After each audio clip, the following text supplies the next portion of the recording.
Action. All right, how is everybody doing? Yay! Yay! Wow, fantastic.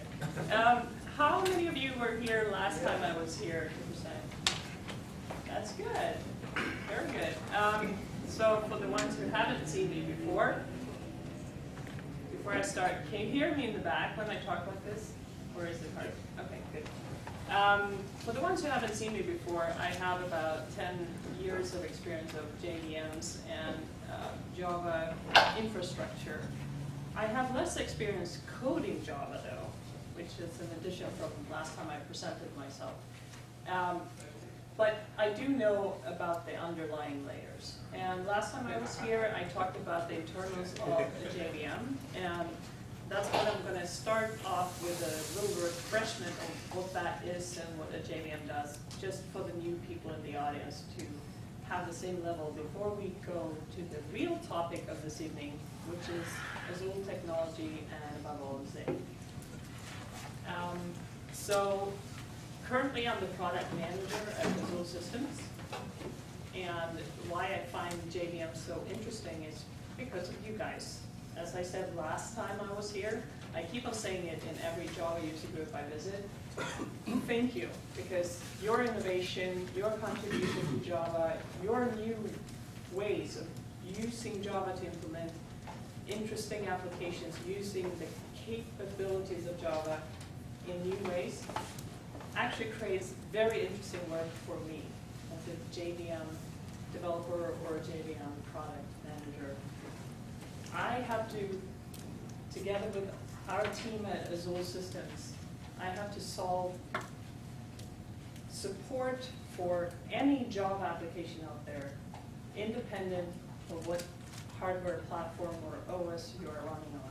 And that's a vast problem set, and I like problems, and I like solving them. So that's a big thank you again to you people, Java enthusiasts and Java developers out there, for making my job interesting. Thank you. And feel free to interrupt with questions, by the way. I do like that, if there were any misconceptions. But I will take the liberty this time to be rude, which I avoided to be last time, and cut you off and say, let's postpone that to the end, so that people who do have a deadline or a time limit of attending actually get to see the presentation and leave. All right? So what does a JVM do? That's what I'm going to start off with, one slide on that. And maybe I'll ask you what you learned from last time as well. So make those neurons work right now. Then I'm going to jump into some history where Azul Systems is coming from, why we decided to create our own Java platform when there are JVMs on the market already. And then I'm going to deep dive into the technology that both applies to our older product version, the BEA platform, and to Zing, which is our new platform that came out last year, which is purely software based. So I'm going to deep dive into the highlights, what's different from other Java virtual machines out there. And I hope, the goal with this presentation, I hope that you, by the end of it, feel inspired to learn more of each of these features, because there's a rich set of webinars, of white papers, of articles, of blog entries by click that you can go and read. This is a highlight capture of everything that Azul technology is, and I'm not planning to drill down into each all the way. I'm going to highlight what's different. I'm going to talk about it on a semi-technical high level, and then I'm going to point you to where you can read more, because I don't think time allows to talk about, more than, I don't know how many years now, about 8, 9 years of technology. So bear with me, I'm going to move through each, and if we get stuck on one, great. I'm going to point you afterwards to some resources to follow. Okay, so what does a JVM do? Execute your bytecode. Yes, very good. Execute your bytecode. What else? Use up your memory. That comes with stack trace. But do you remember, were you here last time? Yeah. It was a good thing, right? It wasn't bad. Garbage collection? Garbage collection, very good. You don't have to worry about explicitly freeing up memory when you're done and keeping track of what is referencing what. JVM does that for you. What else? Contains 2, 3 compilers. Excellent. I almost want to give this guy a t-shirt now. I'll do that at the end. All right, so the compilers, the different compilers for different needs, that optimizes bytecode, which is same for, if you write your application once, you compile it, turns into bytecode, that can be read by any JVM, and the JVM's compiler work job is to optimize that bytecode for the very platform it's currently running on, right? So you don't have to go and learn every separate hardware or OS instruction set to get your application running performant on that specific platform, unless you want to, right? So garbage is good because it means the job applications actually do work. Fragmentation is bad. And what did we do about fragmentation? Generations. Yes. So generational garbage collection is a good way of sorting out, freeing out objects that die very quickly. But it doesn't solve fragmentation. It just improves the case, but there's still a worst case happening eventually the longer your server-side application runs, right? Compaction is the only way to handle it. And the problem that I stated last time, that the limitation of Java scalability today was Like to pause to compact. exactly. What was that? Very good. You have to stop every application thread for some time to update references to the moved objects. You have to do a full stop and roll compaction. And that is the challenge that all JVMs are facing and trying to work around the void code. But I also said there's only one JVM who solved it, right? That's what I'm here to talk about. And I will save garbage collection for last, because I love it. All right, but first some history. So is everyone clear on what a JVM does before I go? Because I'm not going to go into that. I'm going to talk about compilers. I'm going to talk about garbage collection. So I want you to understand what that is. Are there any questions at this point on JVMs? Good. Oh, I got one question about scalability. I mean, what do you mean the title for this presentation? Scalable, because a lot of companies, Amazon, they have a lot of Java or JVM. They are scalable, right? I don't know. They are scalable in the way that you can add instances to host more load. Yeah. But that complicates your deployment environment by having hundreds of JVMs to handle a load that requires 100 gigabytes of memory. This JVM can handle a lot of load, but unlimited, I don't think it's unlimited, right?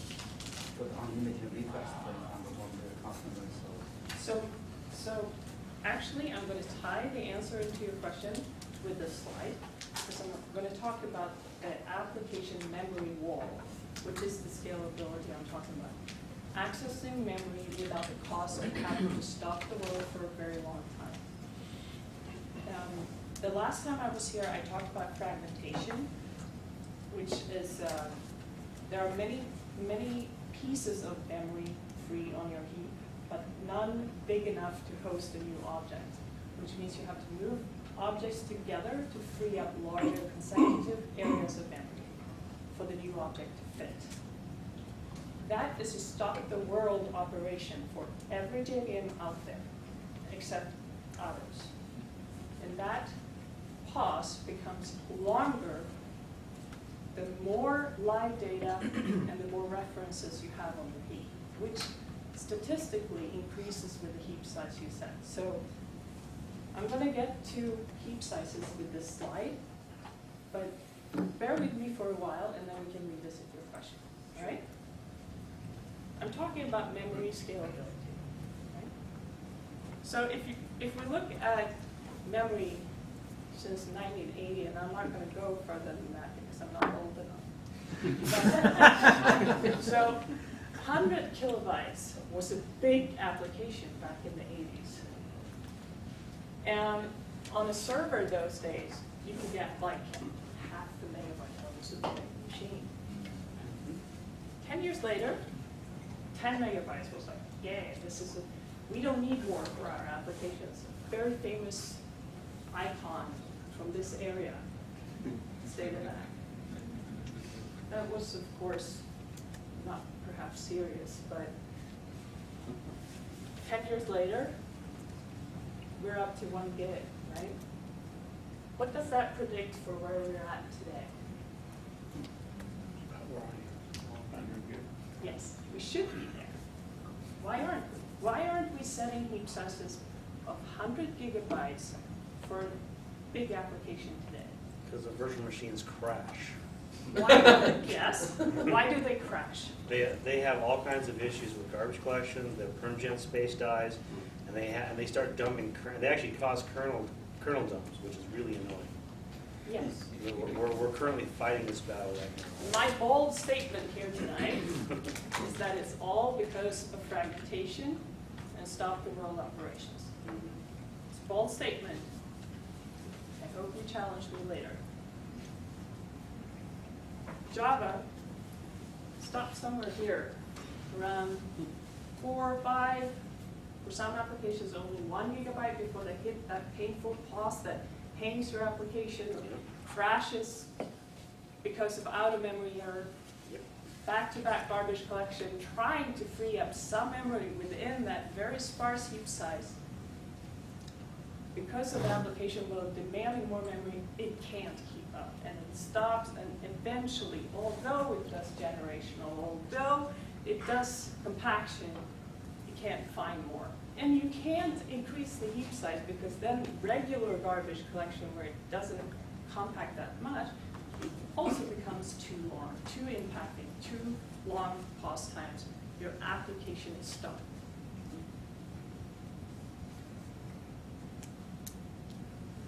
This is the application memory wall, which has limited Java scalability.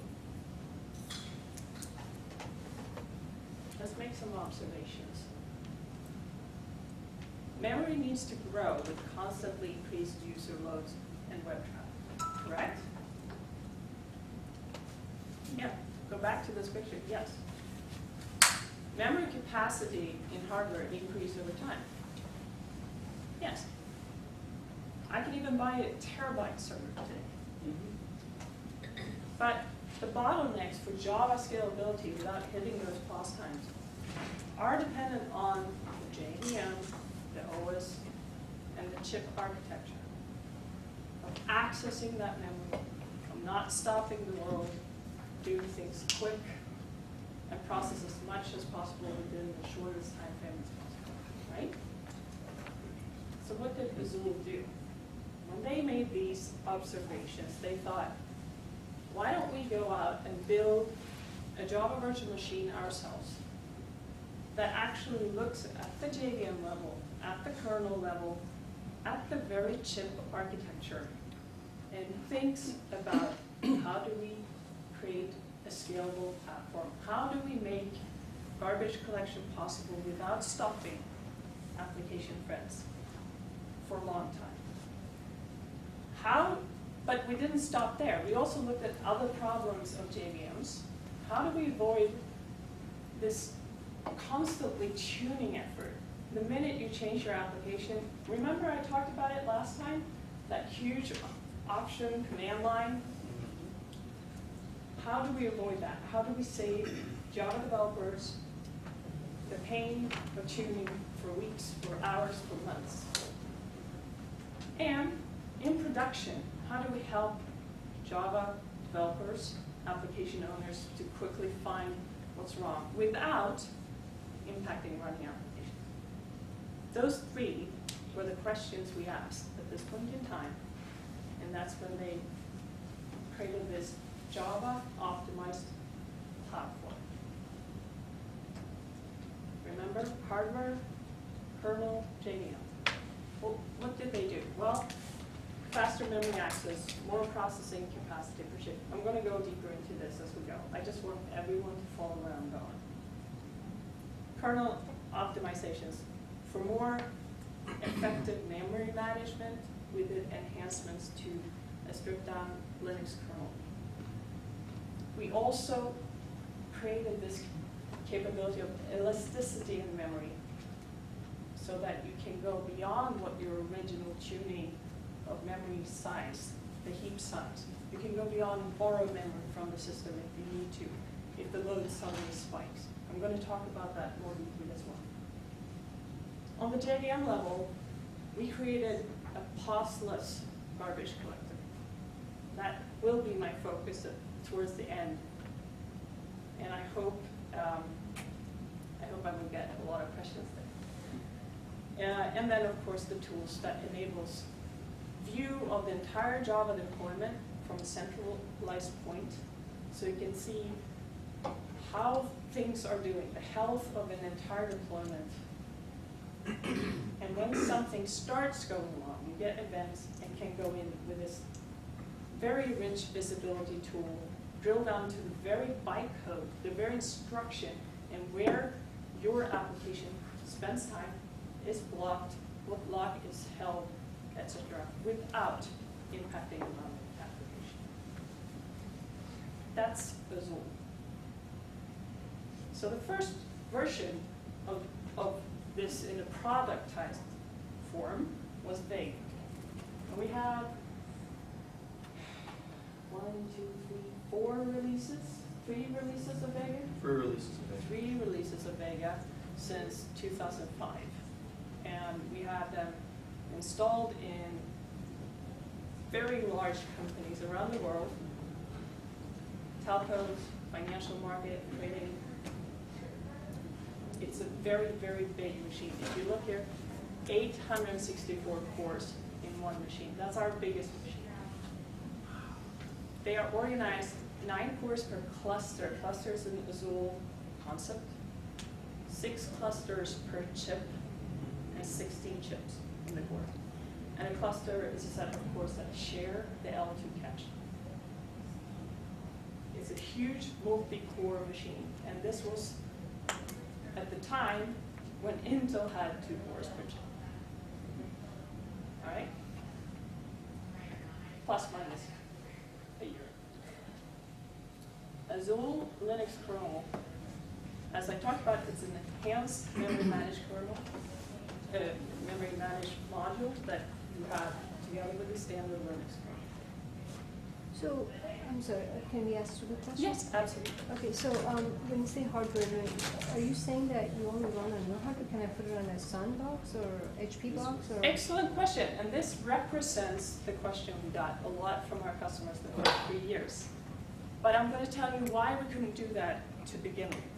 And Zing is moving that. What was the question? Can you put this on commodity hardware? Sun or HP or? Spark or Yeah. HP? But now you can't, but Zing will do. Zing is out since last year, Oh. and it runs on x86, but that's the whole surprise that I'm getting. I ruined it then. No. It's a very good question, because it is, as I said, very representative of many customers that may not be in the very specific niche of needing this machine and may be resistant to proprietary hardware. I do have another question on the tools. So, do you guys have like agents for SNMP alerts, or I mean, do we? Yes. You do have for, you can set threshold and. Yes, for Vega we do. And for Zing, we got it in the latest release. Eva, might be interesting to point out that Vega is still a current technology of the company. Our newest technology is Zing, which is really what we're going to focus on. The key thing to understand about this architecture is it looks like, architecturally, Vega looks like a big coprocessor. So that's, I'm going to go into it's effectively, yeah. Yes. Okay. So, And again, I'm allowed to be rude in this question. Well, you're head there, so. so sorry, one more quick question. Yes. So was this primarily targeted towards compute-intensive applications? I mean, that seems to be a lot of serious Computer compute-intensive applications, so a lot of number crunching, a lot of... applications who had pause times in production that made them suffer. And many of them are compute intensive, right? It was anything from reporting applications. A report took hours to generate. Okay. With this one, it took seconds. Telco that has like I guess today they have close to 2 billion transactions per sometime unit. This is the hardware that keeps up with that, with their SLAs. So it's SLAs being Right. broken, they're crying for the pain in production. Lab environment looks fine, but when they go into production on other JVMs, they hang because of GC. This is where we come in and deploy immediately in production, I'll tell you how, and solve their pain. So it's one JVM for one machine, one JVM for one No. machine. There's many JVMs to one big back-end platform if you want to. But in production is multiple JVMs in one machine. If you want to. You can have one-to-one mapping Actually, if better, that's right? what you If need. you only have one JVM on one machine, I don't think it's very good option. Normally should be multiple JVM in one So machine. that's what I said. If you want to have many, you can. If you want to have a one-to-one, you can. For security purposes, sometimes one-to-one is necessary if you work with governments of different kinds. But if you have many JVMs to the same backend, that's possible too. And for high availability, you have two systems set up that can hand over to each other depending on how things go. So it's one-to-one if you want to, but the normal setup is several applications, different applications running on this JVM from different locations onto this platform. I think that will become more clear when I talk about Java virtualization a little bit later. All right? Yes. Quick question. So this is like a proprietary hardware, though. Yes. The Linux is your own OS. So do off-the-shelf applications run on this? Like a put Very on- good question. First of all, minor correction. It is a standard Linux. We just have enhanced one module that gets loaded. It's a memory management one. It's standard Linux. I will get back to you in 2 slides. So did the lights dim when you guys turned the sucker on? Sound or something? Yeah, it actually levitates above the floor like a big rocket. Yes. So on the JVM level, we have something called Java virtualization that enables you to run just like an ordinary JVM from your regular environment. You just replace the JDK with the Azul JDK. You change your Java home to point to our JDK, and that at launch time, it launches onto our Linux and hardware. It's a virtualization of Java execution. It doesn't execute where you have your app. It executes on our platform in BEA. All right? I'm going to talk about that and make a picture, pretty picture, so you really understand how it works. Process GC, I talked about that, and then the tools. We have CPM, Compute Pool Manager, that looks at all the mega boxes, all the JVMs, depending on how they are deployed. You see it from one central point through a browser. We have another tool called Real Time Performance Monitor that drills down, as I said, to the very bytecode level, so you can look at that. You can look at the instructions where threads are spending time and what blocks are held, et cetera, et cetera. I'm going to, towards the end, show what that tool does as well, high level. But we do have those tools with Vega, and they are easy to connect through your regular browser.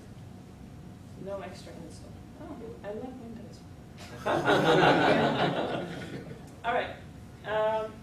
Zing was released last year, September, and it's been a fantastic, exciting year for Azul since, because we could finally answer our customers who were concerned about the proprietary, that yes, we are now supported on x86. I'm going to tell you during the deep dive what hardware innovation enabled that? Because it was lacking in the beginning, and that's why we couldn't do it. It's based on what chip innovation is there. Now it's there. So to consider the differences between Vega and Zing, you see, you can get, this is just an example, like 8 cores and 128 gigabytes. But if you really want to, you can get up to 64 cores and terabyte of memory if you want. And important to know is that our technology is designed for that multi-coreness and a lot of memory. We're already optimized for that architecture, and that's where the hardware vendors, the leading market hardware vendors are going now. So it's a very exciting time for us.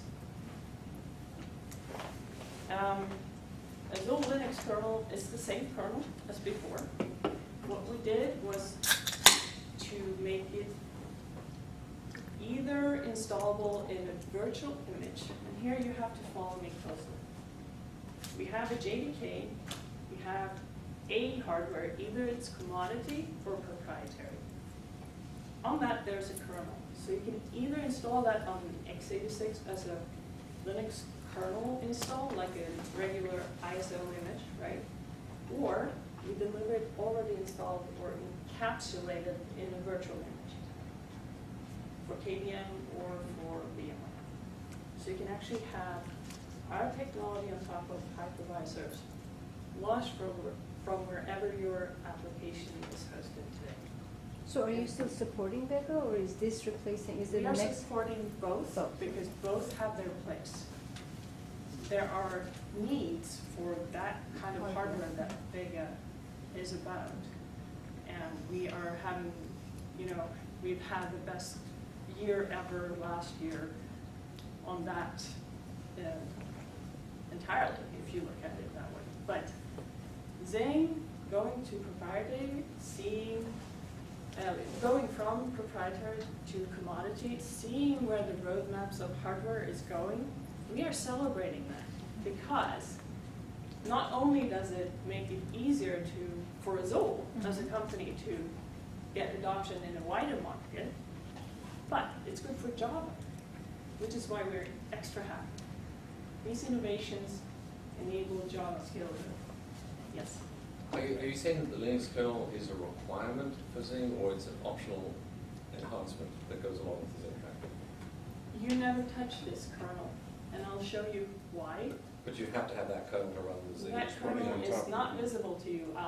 I am telling you as you're interested in the internals.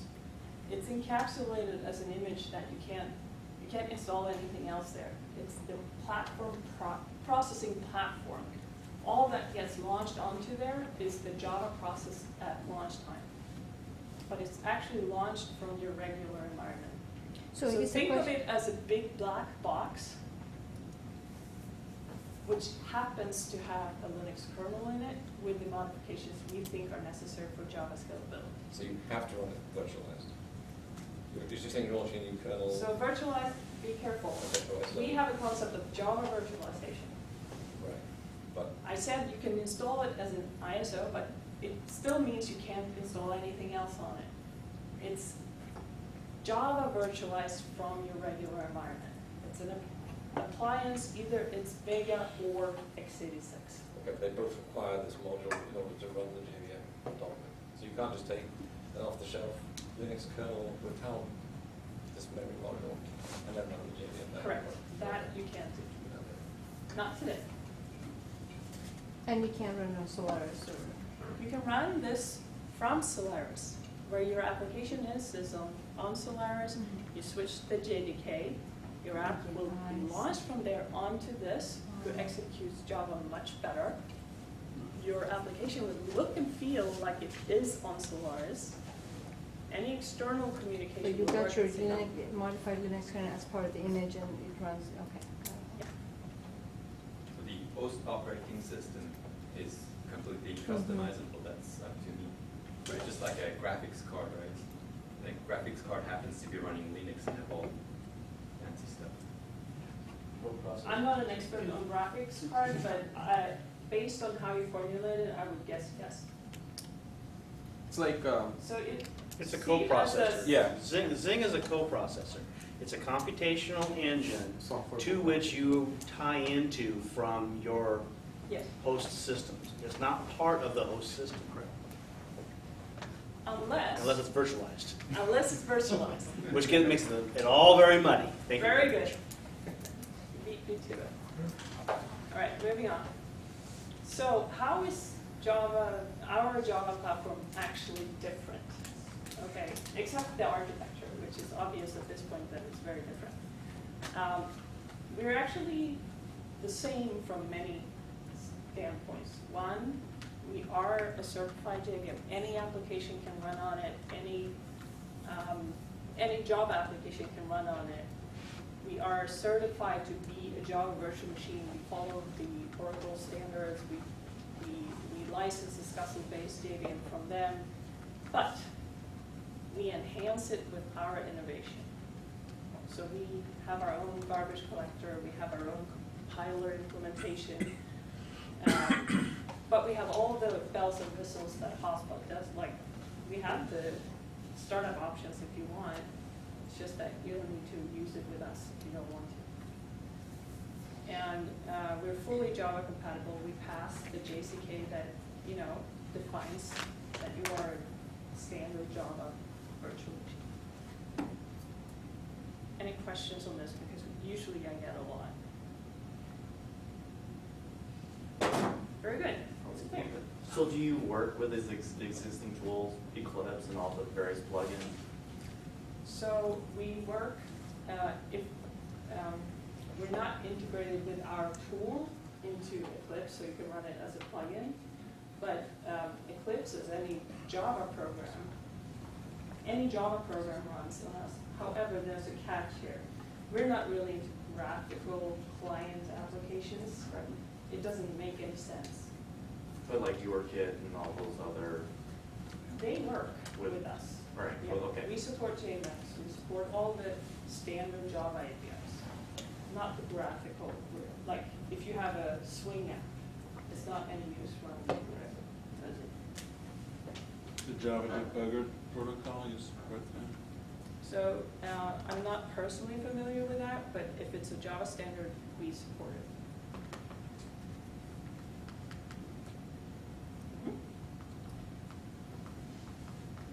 I want to highlight that we used a different approach. Again, garbage is good. We designed with the insight that worst case must happen. So how do we design a garbage collector that always compacts without hitting stop the world situations? That was the question we started out with. That changes the whole concept around garbage collection. Another difference is what you test is what you get. Independent of load, if you test it in your lab environment with 10,000 concurrent users on your app, and then you go to production, you have 200,000 concurrent users. You will see the same pause time behavior. You should not be surprised in production. Measuring pause times. Okay, our definition of pause time is when the first thread is stopped. Most JVMs measure when the last thread is stopped until every thread is released again to do application work. It's a shorter time. We are unfair against ourselves in our GC logs. But that's the absolute worst case. We want to show you the worst case because that's what's going to happen in production. All right? And the unique values, I think I've highlighted it, but we can scale to hundreds of gigabytes of heap size without costly pause times.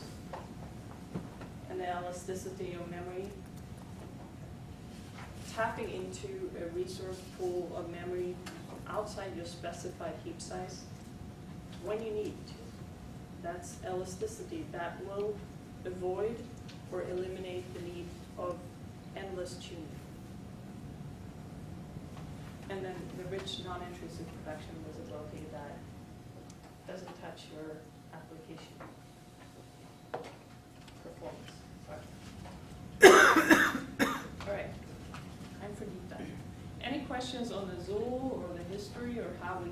about to come up with this crazy idea of building our own Java platform.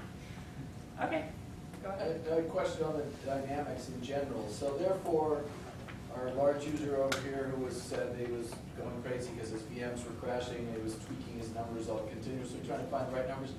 What does he do now with this dynamic sense? Does he pick some reasonable numbers, or he just let it go and let it start and dynamically grow? What does it look like from the outside for the VM configurer? That is a very good question, and I have a slide on it with an entire tuning guide for Zing. Entire tuning guides on the Yes. slide? So hold your horses. I will show you that. Okay, that's different. All right, go ahead. You were talking about the computational engine and the fact that the Linux ISO that you were talking about is tuned to basically just run the JVM or your job environment. How do you interact with, say, JDBC and stuff like that at that point in time? So you're still supporting the full socketing, but now the database is by definition always remote. So, wonder if I should jump into that directly. You'll get to it? Yeah, I will. Okay, I'll wait. Maybe it's better to take that first, to kind of give you visual of this Java virtualization, what happens in your regular application environment, what happens on the back end. But I'll try to explain it. Please remind me when I get there. It's like maybe 5-7 slides away. It's when I talk about Java virtualization. Please repeat your question then. Okay? So, did we need a break or not? No. We can continue? I think so. So the needs on the hardware level is ability to quickly allocate and deallocate memory, right? Efficiently execute multi-core system and access memory fast and lots of memory, right? This is just high level, right? So the features that are in the latest Nehalem's or Barcelona's of Intel and AMD that are significant for Java are these that I've listed, and maybe there are more, but these are the ones that I think are of importance. So I'm going to first talk about these, what they are. Maybe you already know. How many of you are hardware experts in here? All right. So deep pipelining. How do I explain this really low-level technical stuff? Maybe I can make a picture. All right. Cars. I love cars. How many passengers can you pack together in a seat row? Okay. So what is deep pipelining?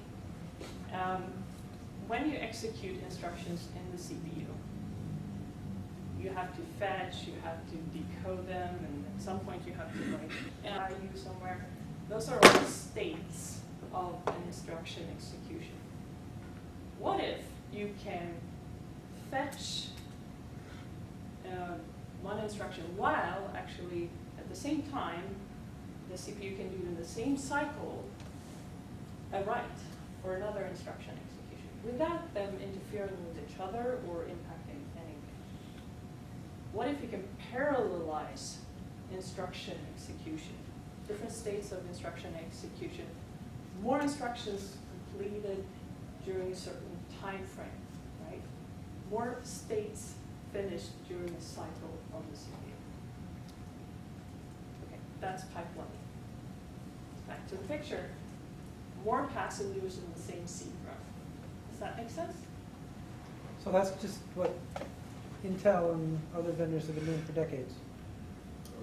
Yes, but they tend to increase it per release, right? Right. They try to optimize that. And it does make sense for Java. It executes things faster. It actually lets you allocate memory and do operations faster. I'm just highlighting the innovations in Intel architecture that make sense, especially with Java in mind. Okay. And then I'm going to pick the last two that actually makes more sense for Zing. Okay. So that's my plan. I'm not claiming to be an Intel guru or anything here. I was just getting clear. Yeah. So does that deep piping also include the bus frequency and bandwidth and width?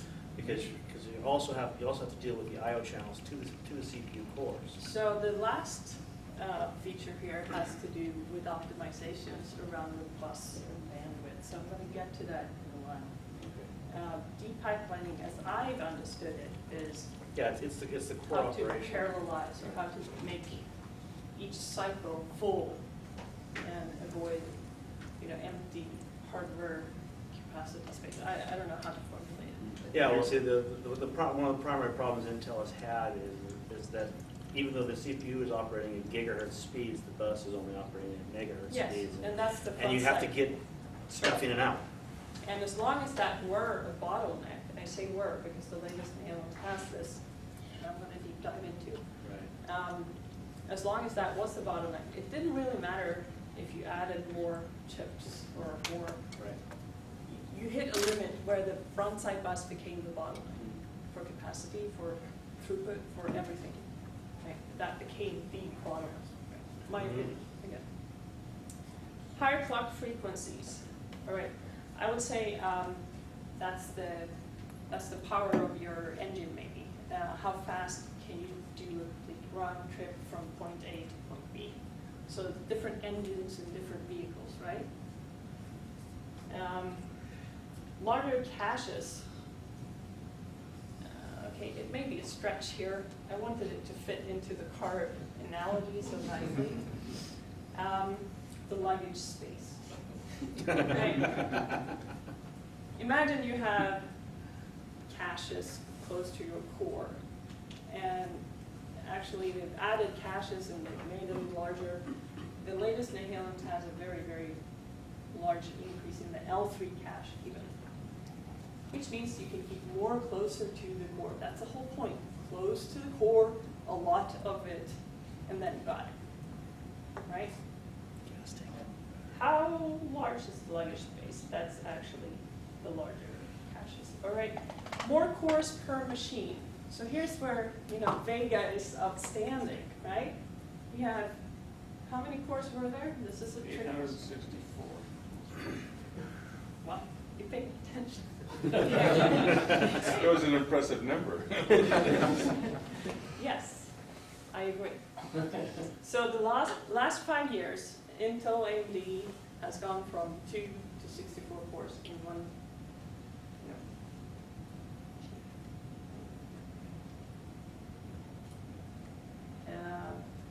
We hope that will increase. You can think of it as how many, what do you call that in English? Here's my Swedish lacking car terms. But a V5, V6, like the Cylinders. cylinders. There you go. Say it in Swedish for us. No. So you go, cores per machine, those are the cylinders of the engine, right? And then that leads to the measurement of throughput. How many people can you actually transport back and forth within the time frame? Right? So simply speaking, the latest x86 is a minivan with a rocket motor, right? Kind of like it. And different use for different needs. If you have a family with a lot of kids and you're rushing off to different events, maybe this is the best fit. If you're a risk taker, maybe you want this one. And if you have a lot of people to transport, the bus is really good sometimes. Depends on the use case. All right, moving on to the two that I really want to highlight for the perspective of Zing, why we were able to move on to commodity hardware. First of all, the extended page tables. So this matters for Java. And it was actually driven by the hypervisors. This requirement came from the needs of hypervisors handling memory mapping from virtual address space to actual physical pages, right? You need a page table. And handling that from a guess to, like, virtual memory there to guess to actual physical memory, that was very time consuming, and it wasn't really any innovation on a hardware level to handle that very well, so you handled it in software, which was very unperforming. So when the extended page tables came into the hardware architecture, you actually got 50% to 2x performance improvement on page operations, like assigning virtual address space to physical pages and remapping it, all those operations sped up. That is a very important thing for Zing, since our garbage collector, which I'm going to show you later, does a lot of page operations. AMD Hypertransport and Intel QPI. How am I going to show that? Maybe with a picture. So this is the front side bus that we talked about. And you have 4 chips in this machine. They all have 2 or 4 cores. Let's say it's a 4-core, 4 chip. Front side bus. Whenever any thread in a core wants to access memory, that request have to pass the front side bus, and eventually it becomes a bottom. Everyone with me on that? Doesn't matter if you add more chips, it will be just become a worse bottom. I thought it was more inter-chip communication, inter-core communication, the hyperchannel, more inter-chip communication. I haven't even showed the hyper transport yet. This is it. A direct chip-to-chip silicon communication. Each chip has their own memory controller, which means you can put memory next to it. Remember, close to the core, a lot of it is good, right? And remember, on each blue representative here of a chip, there's also L1, L2, L3. And through the individual memory controller, you can more quicker access your own memory, but also the other ones, right? And this is the latest Nehalem's and Barcelona's that I'm talking about. This didn't exist before that. Huh, well, it existed in Vega 5 years ago. And this is actually one of our most popular versions of Vega, looking like this. More high-end version, and I spent some time on the next thing popping up down here because I'm so proud of it. It's really impressive. This is one of our bigger machines. Pretty impressive, huh? Is that crossbar? Huh? Is the name of the connection called a crossbar? Crosspoint switch? I don't know. It's a full mesh of 16-chip architecture in my mind, but I like to keep it simple. I don't know the commercial name that they use or the academic. I wasn't around in Azul that time, so I don't know. But I can send it to you afterwards, so you can Google afterwards. Okay. So it sounds very similar to like supercomputer type technology, right? I mean, you have a lot of nodes and a lot of localized memory and things like that. You want fast interconnects between them and stuff. Is that kind of what it's percolating down, sort of, I guess? What would be your opinion? That's certainly what it looks like. Yeah, I guess that is my opinion, but to me this is rocket science. So what's the trade-off? I mean, what's the penalty for Complexity? They are Money. It's an obvious one. So the time Does your between app you run need to, slower? it looks hot. It looks very expensive to cool. Do the It apps run is the a same good question. speed? Each core is actually a little bit slower on Vega, but since we have so many, it doesn't really matter. It's about the bus thing. Yeah. It may take longer time to do a round trip, but you get more work done per round trip, so it depends on the application. Though. It probably doesn't add complexity at the implementation level, though. I mean, you know. No, it's a JVM. Well, not, I mean, for Oh, the for people, us. yeah, that's what I'm but talking we about. like this, right? We are engineers.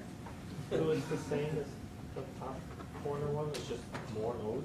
Is that- So this is interconnect between 4 chips.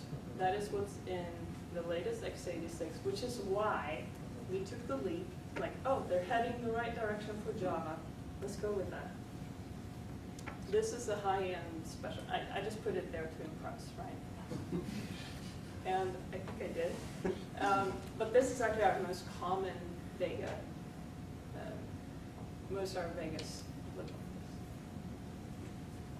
So when the chip in the lower right wants to access the memory associated with the core in the upper left, does it have to bother that other processor, or can it go directly to its memory? So I think, and this is my understanding, although not being a hardware engineer at all, is that the individual memory controllers do the communication of that and it goes through. But I'm a little bit hesitant going deeper than this on hardware, because I don't come from that land.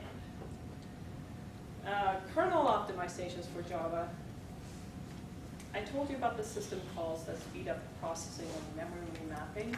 We actually have that on the very kernel level too. We don't depend on the EBT. We do have some innovation there ourselves.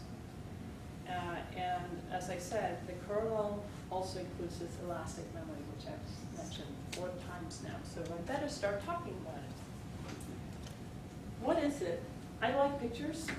It's actually easier to start with explaining what regular JVMs do. They have this piece of memory. It's the table surface here. MX is set over here, and you've tuned it.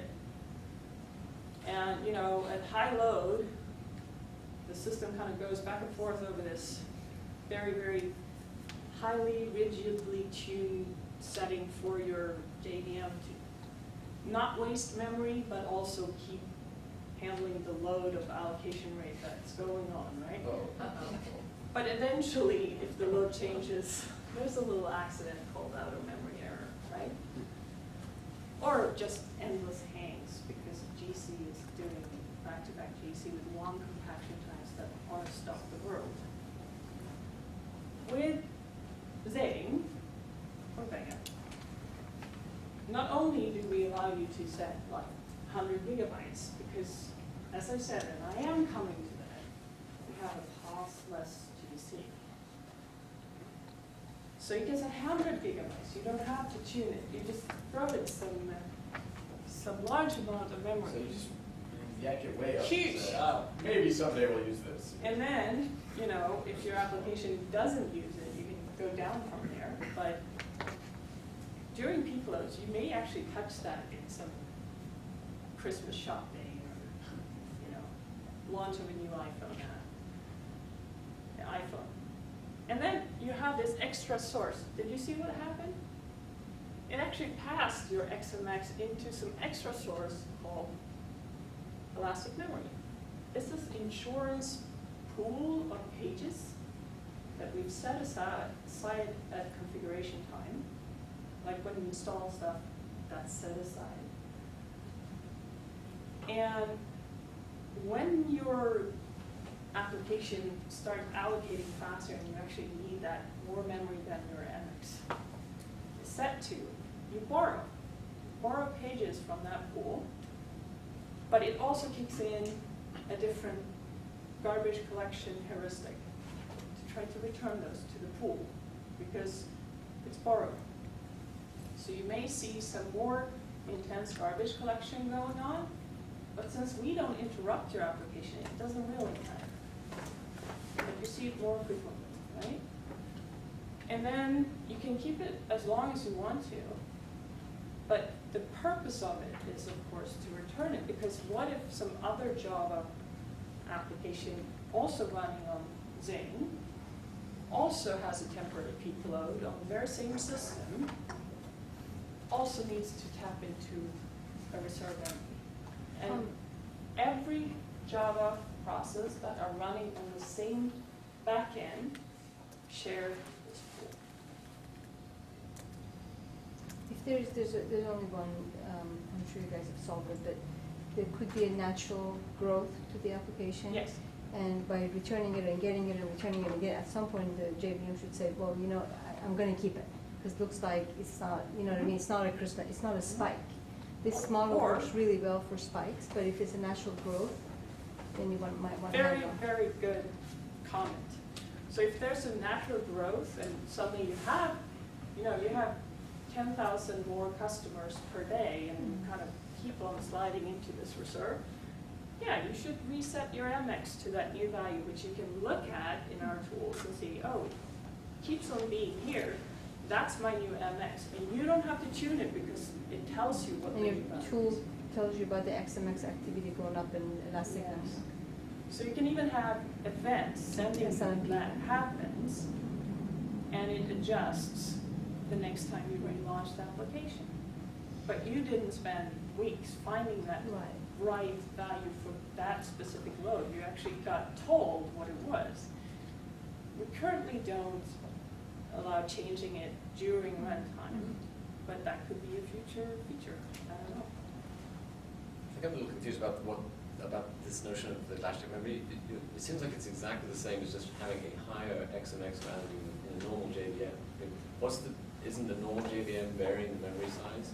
So as you said, But you went only to up to the XMX value. right, but you're just choosing to say that. I mean, isn't this some semantics? I mean, if you said it was 1 gig is the amount of memory the process is meant to be using.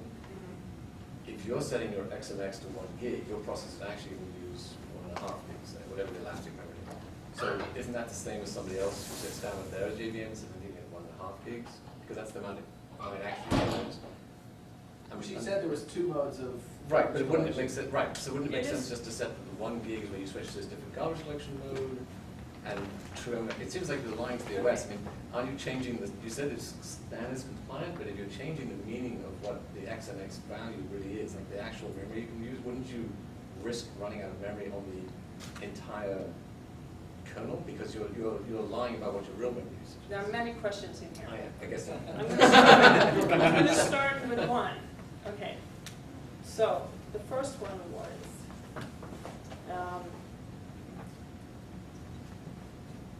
if you specify 1 gig and then your process ends up using 1.5, isn't that the same as setting it to 1.5? Yes, but think about peak loads. Your 5 days a week, you have a need of 1 gig. And then for 1 hour, it peaks into 1.5, which is very common use case. Sure.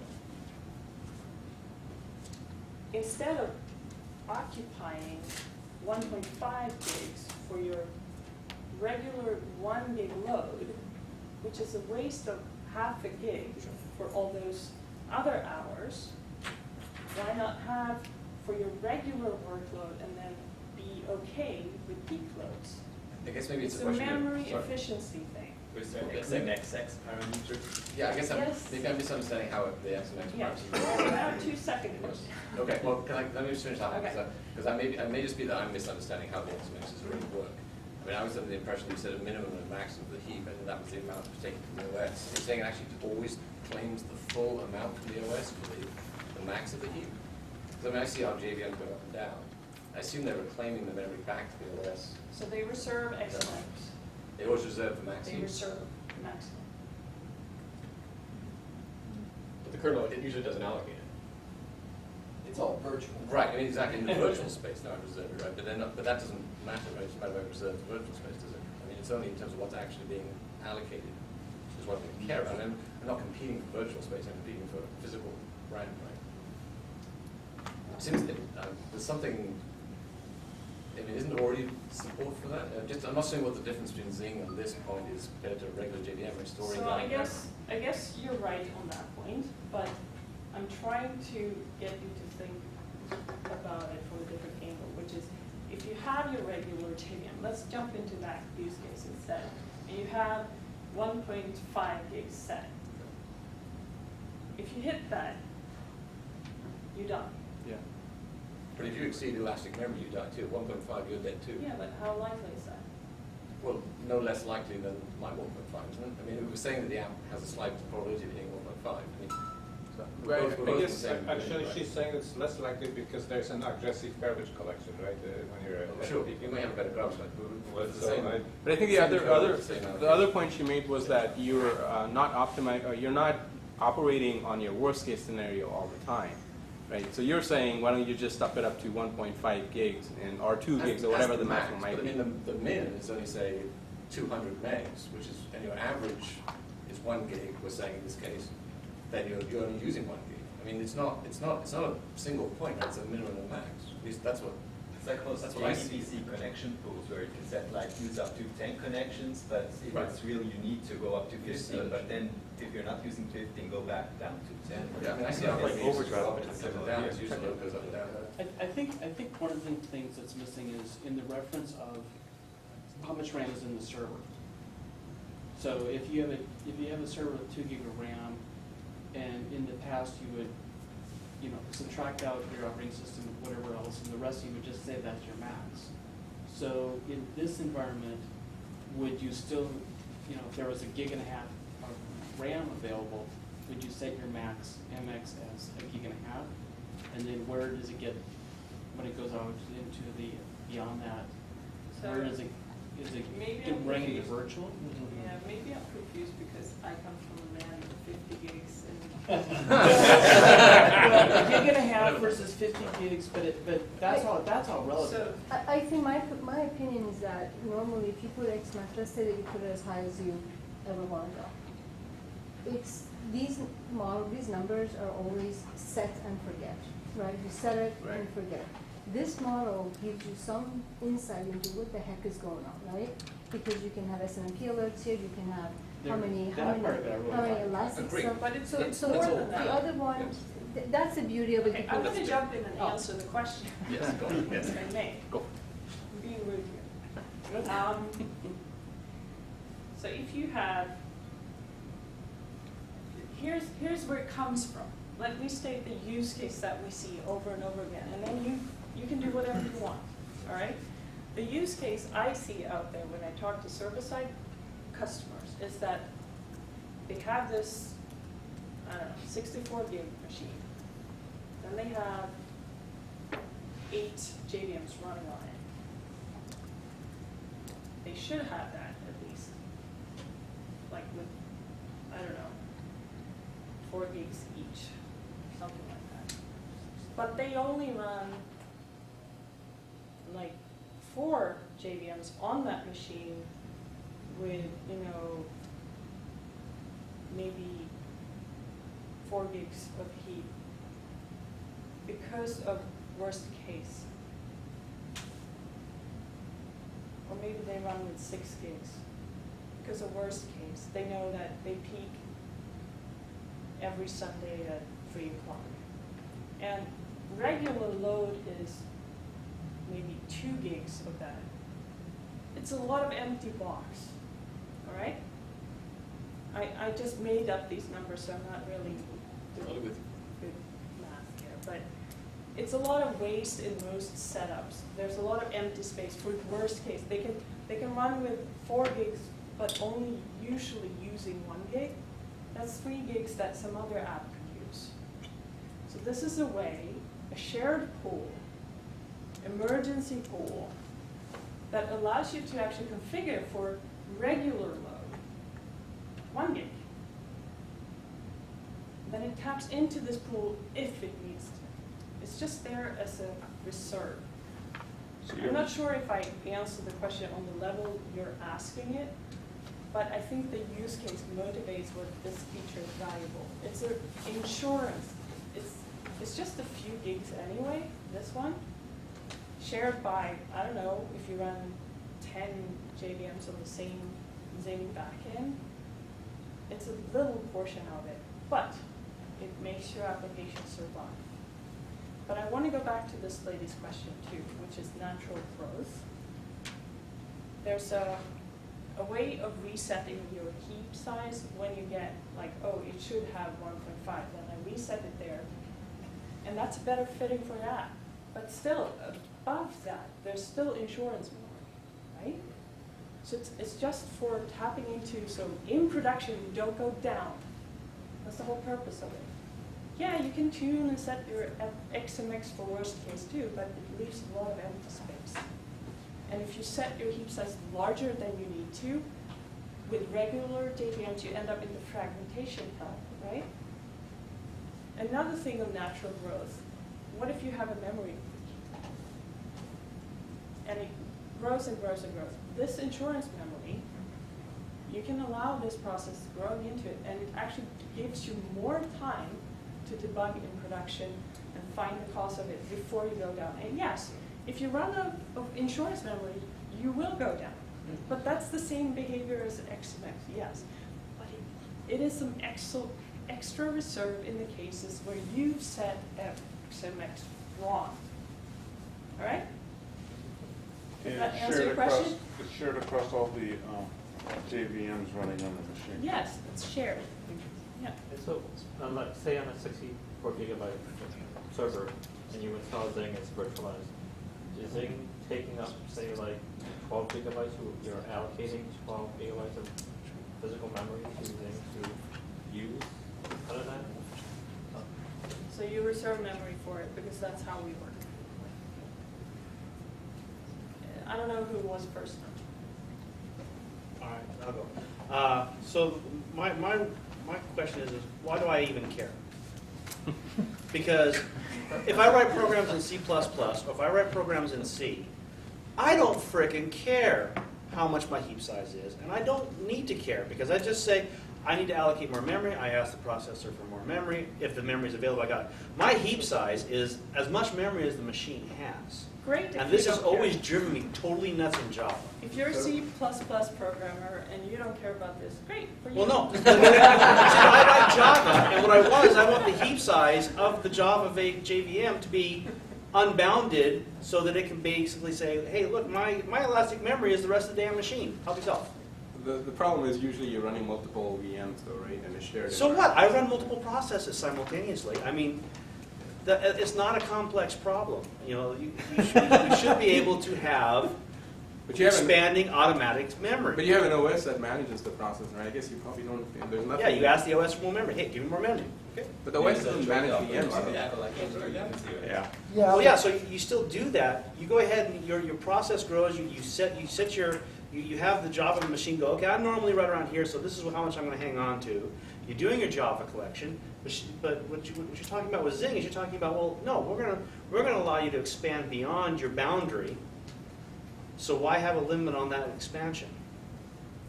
Because Like X other processes. our Yeah. Why do we need a debt ceiling? let me answer your question. No C. All right, we are an encapsulated environment. It's a percentage of that, right? In the virtual So you're either a image- hardware machine or a virtual machine.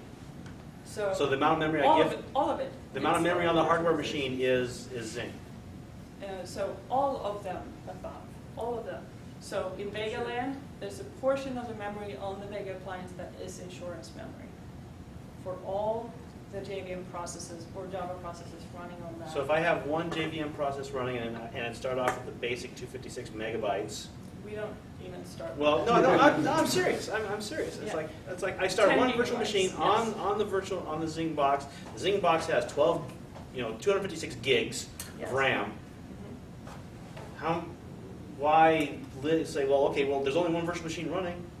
It's got 256 gigs. Why not just give it the 256 gigs space? Yeah, that would be a good idea, if you only have one running and that it needs that. But what if you have 10 of them running on the same machine?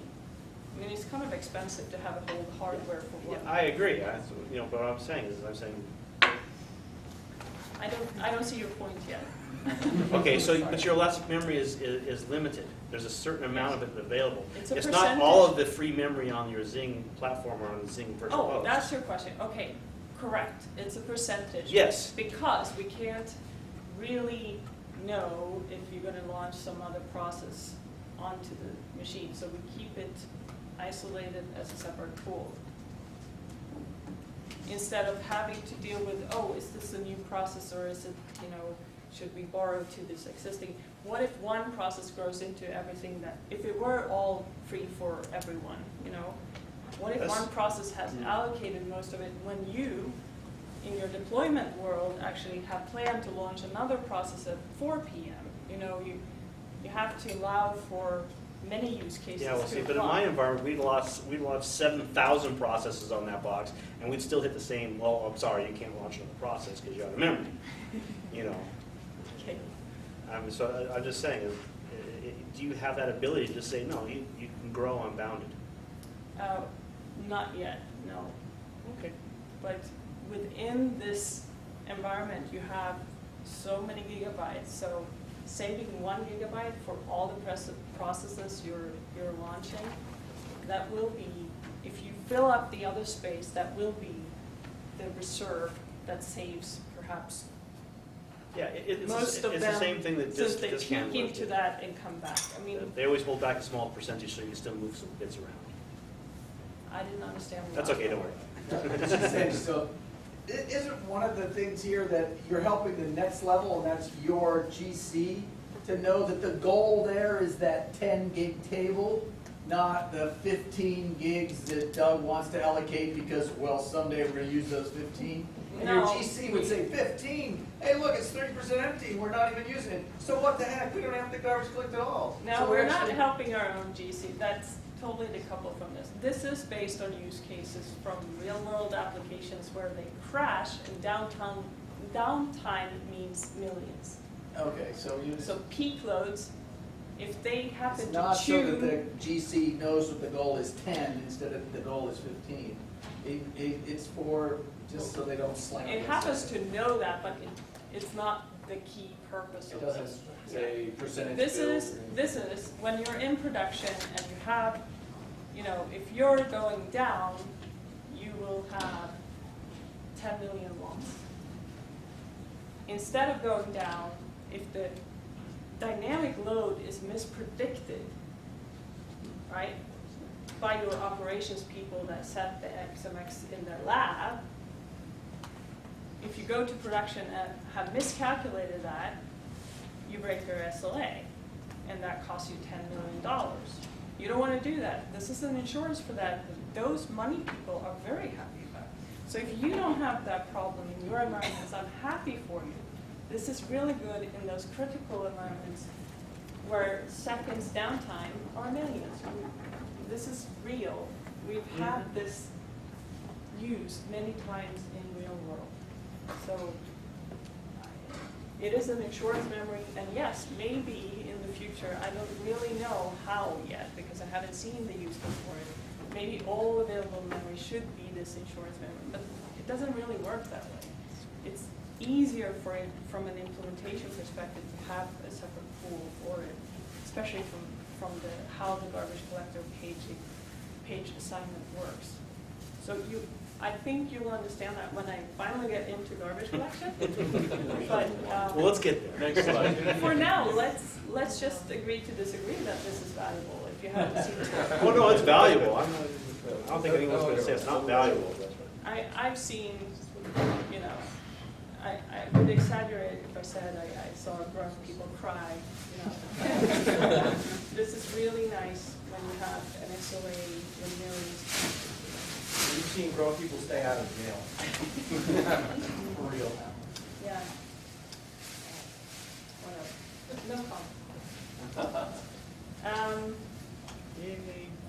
So, I like to show these. It's a trend of mine. But this is what this elastic memory actually prevents is the cost of this as well, because it tells you what the right thing is. And now, gentlemen in the back, this is the entire guide to Zing, Zing tuning. Ta-da! Pick a max and let it just take off. Yeah, And what about the insurance pool size? it's automatically set for you.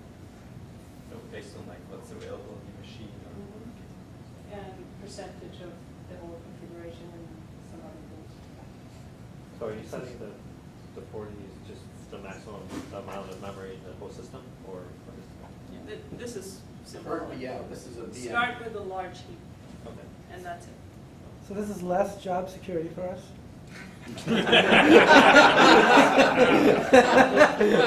Gets us done out. No, it's less worry during weekends to go and, fix crashing systems. Means It's we don't get vacation. fired because it crashed. It's vacation. You still need to develop the applications, right? Okay. This is just taking away the tuning part that usually is very painful. You don't have to tell your boss that you're working less.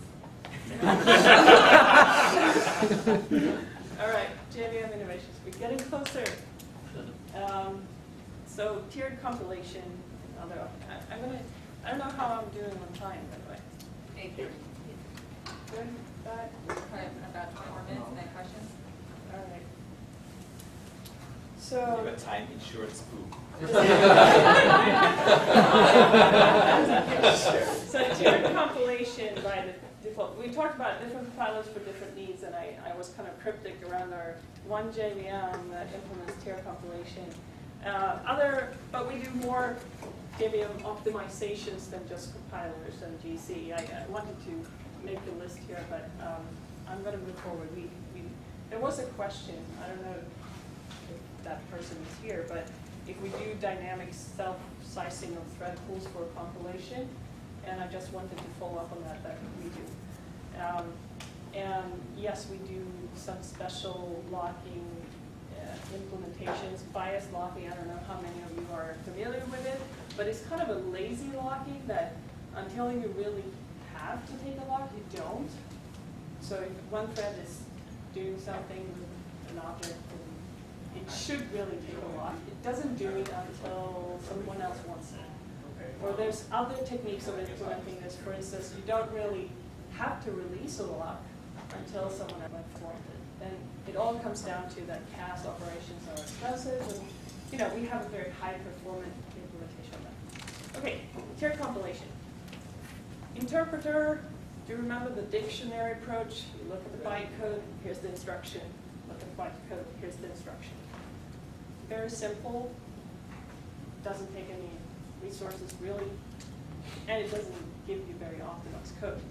C1, I found the numbers. So that was a question from last time. C1 gives about 5 to 10x better performance.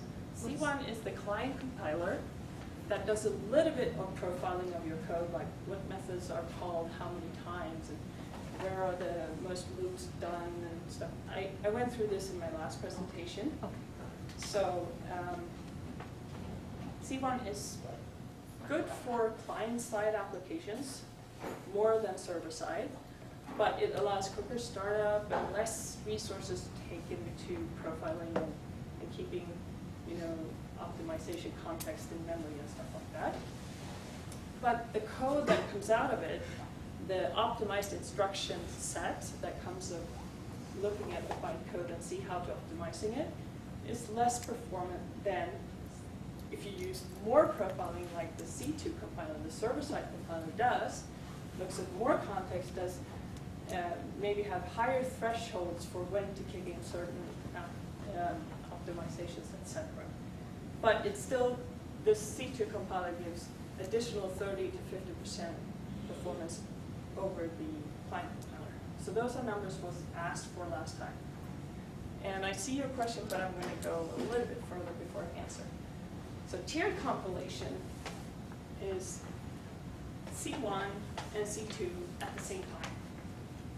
So while C1 kicks in on lower thresholds for how many times a method is called, for instance, and does profiling on that method, when C2 kicks in, that profiling is already collected, so C2 doesn't have to do that job again. And during the profiling work of C1, C1 also inserts extra performance counters that C2 can use when it comes and does its optimization in its round of optimizing the code. So it's a collaboration between C1 and C2. And that's what we've implemented that is not more than an experimental flag in other JRockits. Fast code immediately, optimal code over time. Yes? How much of that slide is also true of the other JVMs, like the Sun JVM? How much of the site, like those numbers? Yeah. It's a pretty wide range to cover those JVMs. So most JVMs have a C1 and C2, and I would say all JVMs have a client-side compiler and a server-side compiler. and is the tiered compilation unique to Zing?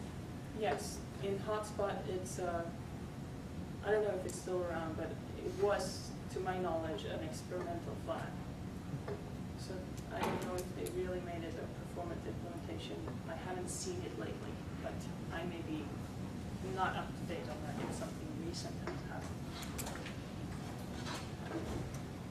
Okay, I'm speeding things up because I want to spend time with GC.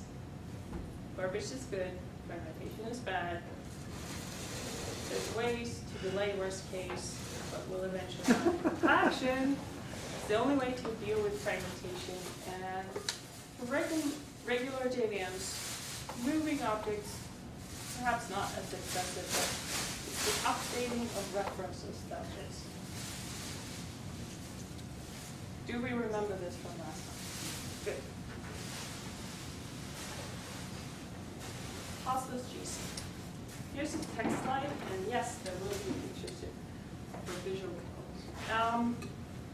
We do a concurrent mark and compact collector.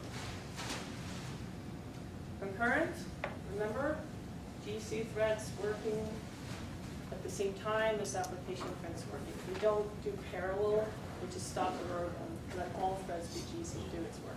So concurrent at the same time as the application. Okay. Mark, we follow all the references and mark things live. Compact, we move things together and update references. We don't do sweep. We don't do anything else. And both young space, we do have a generation collector. Young space and old space are using the same algorithm. For other JVMs, they don't.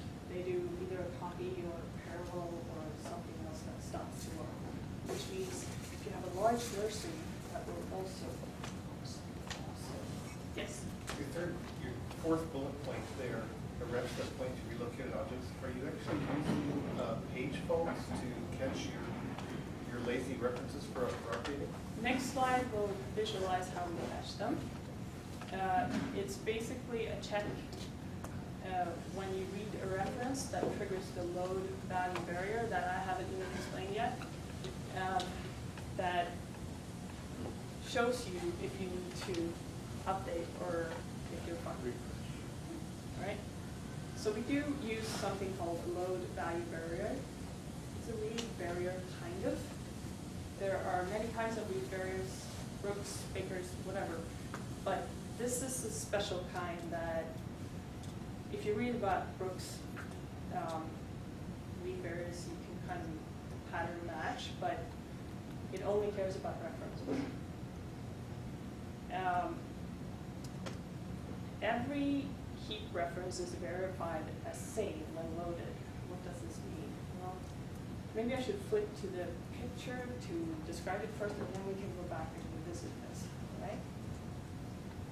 So we have an object. We have two references pointing to two different virtual addresses that are mapped to a physical page. And there are many objects here. And as you can see, it's fragmented, right? So by something that was in the last bullet, we find out what pages make sense to compact first, but that's heuristics, so I'm going to leave that for now. Let's just say the garbage collector has chosen to compact this particular page. Then first we have to have the free page to move it to the live objects.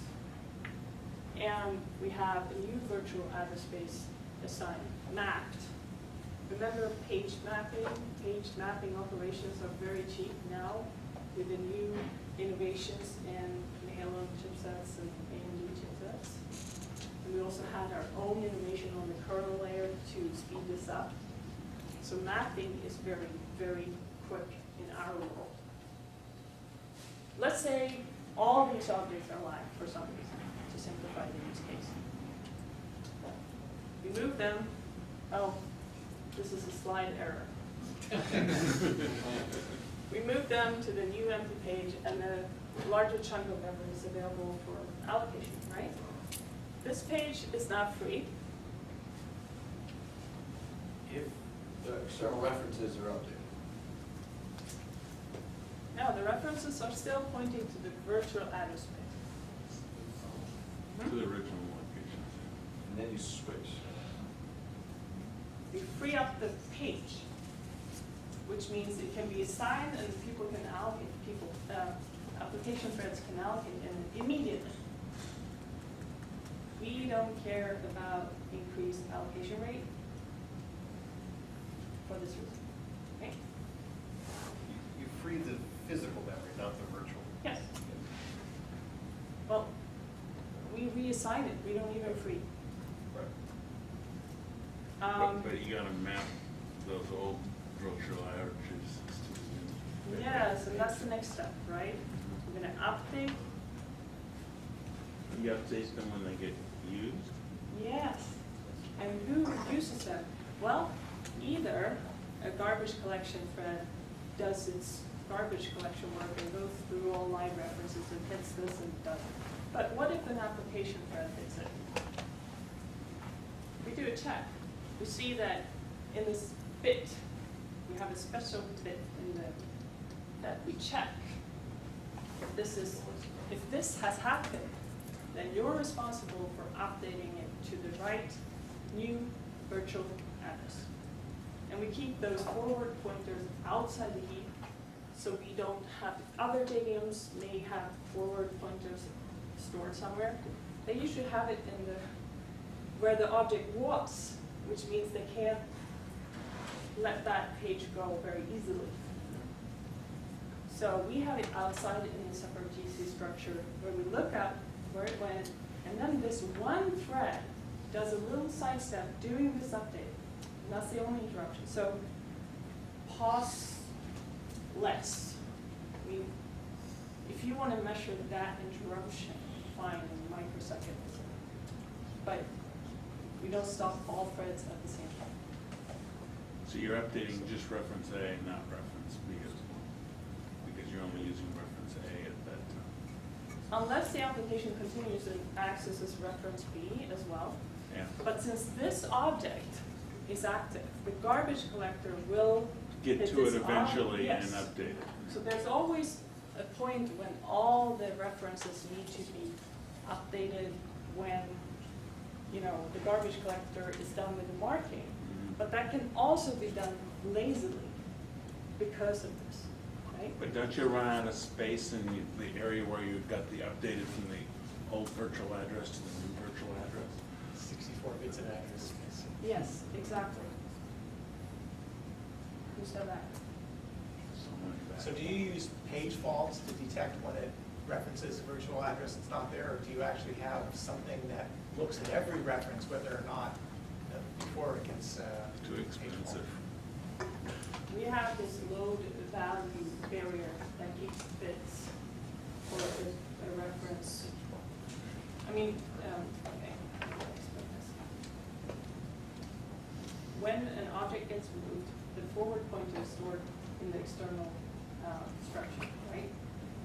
When the reference is hit by the application thread or a garbage thread, but when the application thread hits this reference, then the load value barrier is triggered because of this bit that is set. And the bit is set in the word for that reference. in the virtual memory? Yes. Okay. So the chips do this. We're melting this right now. We're brewing it. Okay. One question. Just one, what is your page size or your minimum memory allocation size do you have for your So page size, I think it's load value? 4 area? 2 meg. 2 meg. but I'm not sure. Tonight, Yeah, I think so, okay. but I'm not sure. Is the support for this the reason you have the separate memory module in the kernel? Is that where this is happening? Okay. Okay, now I understand why that's. But we think that all levels need iteration to do Yes. optimal Java. And this is the way around stopping the world for compaction. And compaction is the root, right? And you're designing this always to run out of physical memory and never page to disk. Yeah, we never swap that. Yeah, because you're swapping the disk and then it really slows down. Yeah, but that's why it's good that recent hardware and Vega has a lot of memory. We don't need it. Okay, continuing here. Yeah. So refs that have not yet been marked through are Clyde. Here's another thing. I was just gonna say, yeah, we need to move on, because it's 8:40 Oh. right now, so we have about 20 minutes. 20 minutes? Yeah, I don't know. Well, if I'm it's done any- after this. Oh, okay, good. Like good. garbage collection is my crescendo, and then I'm going to show our tools, but you know. And then let me know when I need to. Yeah. So where was I? So single pass concurrent marker. This is unique.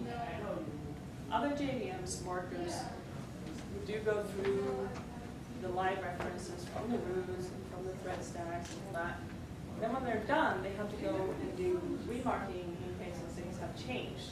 I'm talking about other JVM's concurrent markers, right?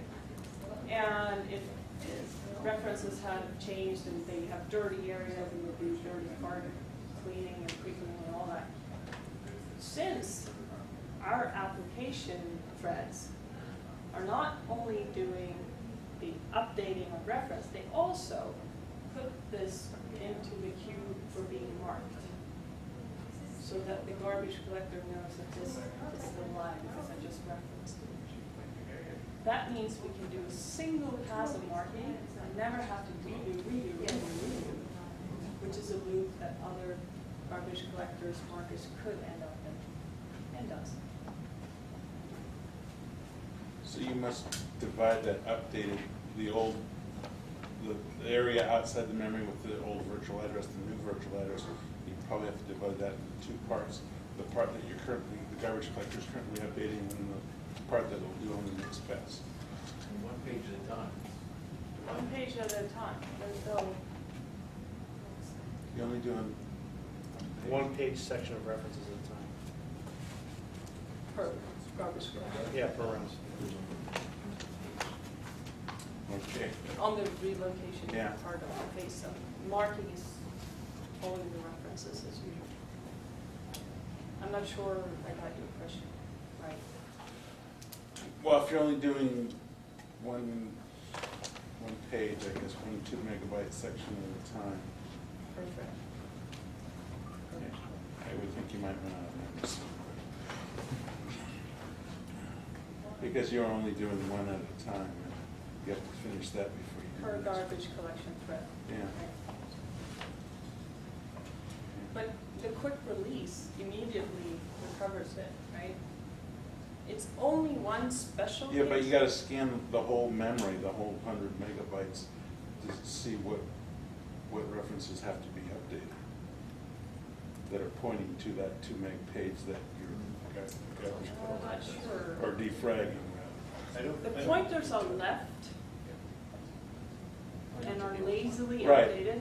The page is freed immediately. Right, but you're only free, you said you're only freeing the one page at a time. Per thread, yeah. The thread. I don't think they realize how many virtual address spaces pages you actually have at your disposal. Okay, so,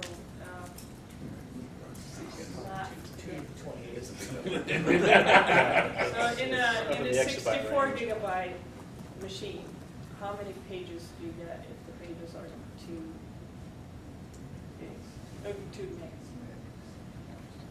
Right. What I'm getting at though is your virtual address space is actually the full 64 or 128-bit address space. So you could leave a virtual address space out there forever, effectively. Yeah, we could, Waiting for, Yeah. waiting for. but we don't, I mean. Well, right, but I Actually, mean, we don't- it's not going to be forever, because if you're freeing up the Okay, page. I only have 10 minutes left. I know we We can have this discussion over beer. Right.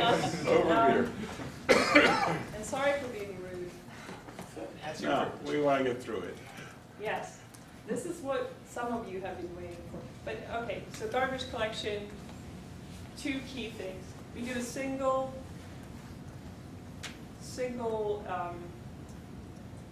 pass mark. And we do lazy reference updating. And we do instant page release. Those are the keys to cost-less garbage collection. When you're compact, Let's save it for the year, all right? The platform is specialized, so we have the latest x86, and we have the kernel enhancements, or the memory management module enhancements, and we have, in the Vega land, we have proprietary chipset and, our kernel. So how do we make it work in any environment? Now the lady who asked the question has left. It's all your fault. By virtualizing the execution. All right, so we have this regular existing environment with your regular JVM and my app. And then we install Azul's JVM instead. You repoint your Java home to our JDK. It's a standard JDK. Your app should just launch perfectly. And then you have this, what did you say, attached processors? Co-processor. Co-processor. It's a Java Very good. processor. Either it's Vega appliance with our chipset, or it's an x86 with a hypervisor and our virtual image on it, or it's an x86 with our kernel on it. At launch, there's like a proxy process there, but the actual Java process and execution happens over here. This looks and smells and feels and acts like, irregular application. That's where the database connection goes, that's where it talks to other processes, that's where your JNI calls goes. But the pure Java is here, and it's fast, and it's awesome. If you have two processes launching from two different front ends, you can launch to the same back end, and if they happen to pass all the security protocols between them and have a lot of sockets or whatever talking to each other, our system can recognize that and have them talk here, and it's faster. You can launch many to the same, many to one, or one to one, depending on what you want to do. This can be a Spark Solaris environment. Some kind of bunch of here, found it. This is always ours, either on x86 or our proprietary. Can you still, maybe this line, can you draw a box around the computer? Those are two Is this on boxes. one host? Is this on two If- hosts? So if you run this on an x86 with a hypervisor, They can both be on one. virtual image, you can move that into a different image here. Okay, so two guests on one. Hmm? Okay, thanks. But right now, they do it down wire, real boxes. Well, we do that You do that second one too. too. Zing Do it as is a virtualized, not Java. Java virtualized on a virtualized environment. Our virtual Very, communication. very much virtual. And it's a Java virtual machine as well. So your communications, if they're two separate boxes, the communications over the network? Yes, we recommend a 1 gig network Yeah. and the same one. Fastest possible. Yes. Fiber channel, you got that,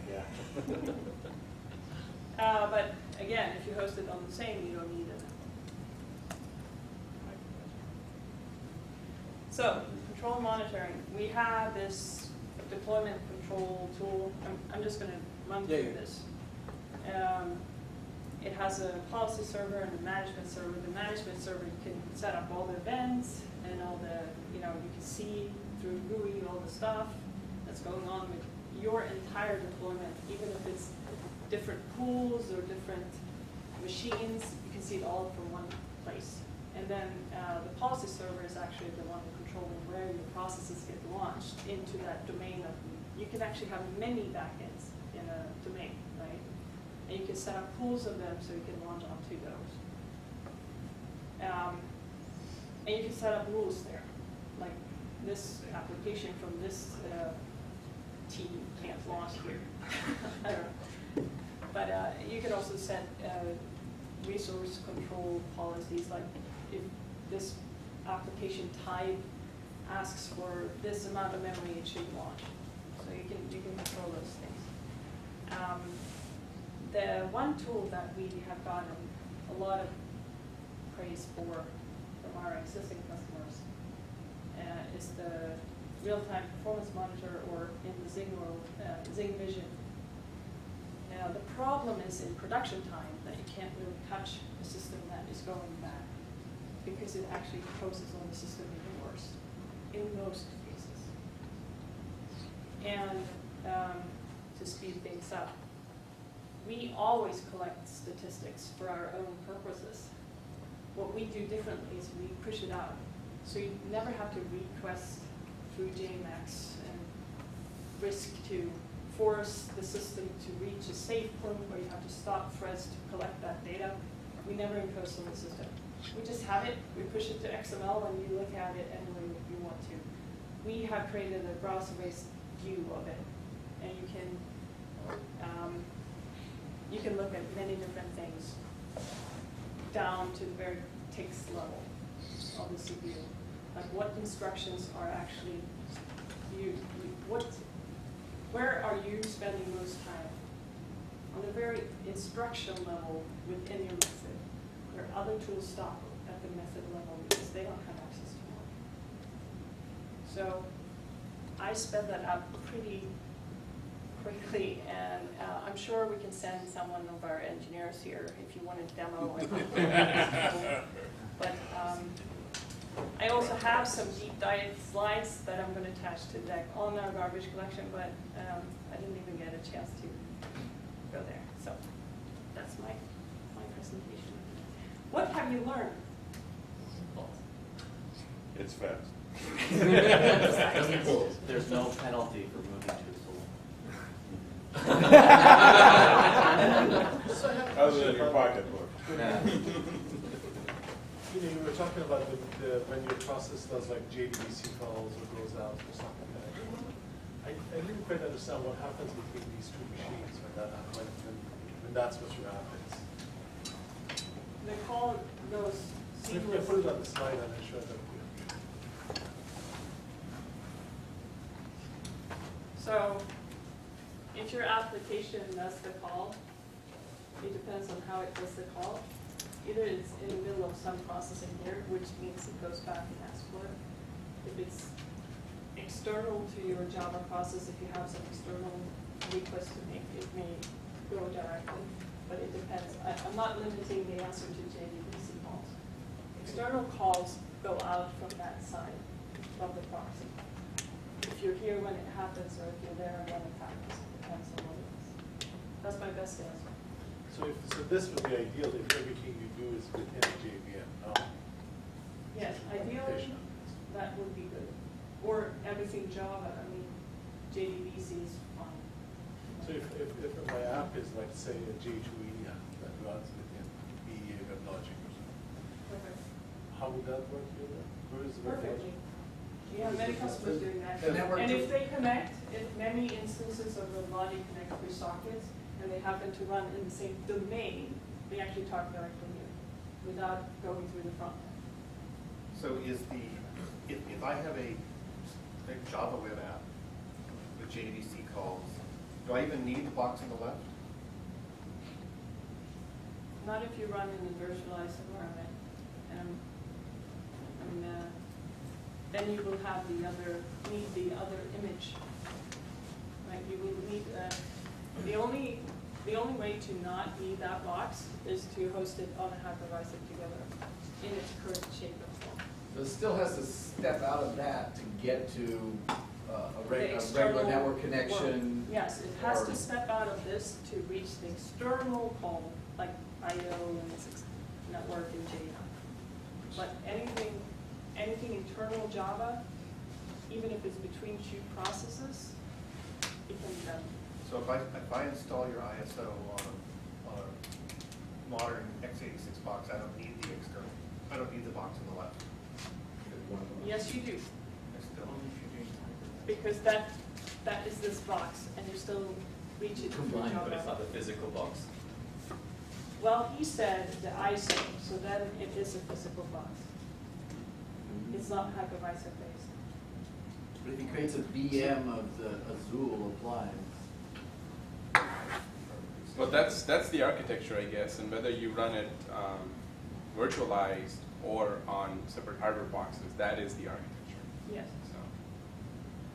but Live with it. as I say, this is the current shape and form, and then we have to turn off the camera. So, first of all, thank you, Eva, for a great presentation.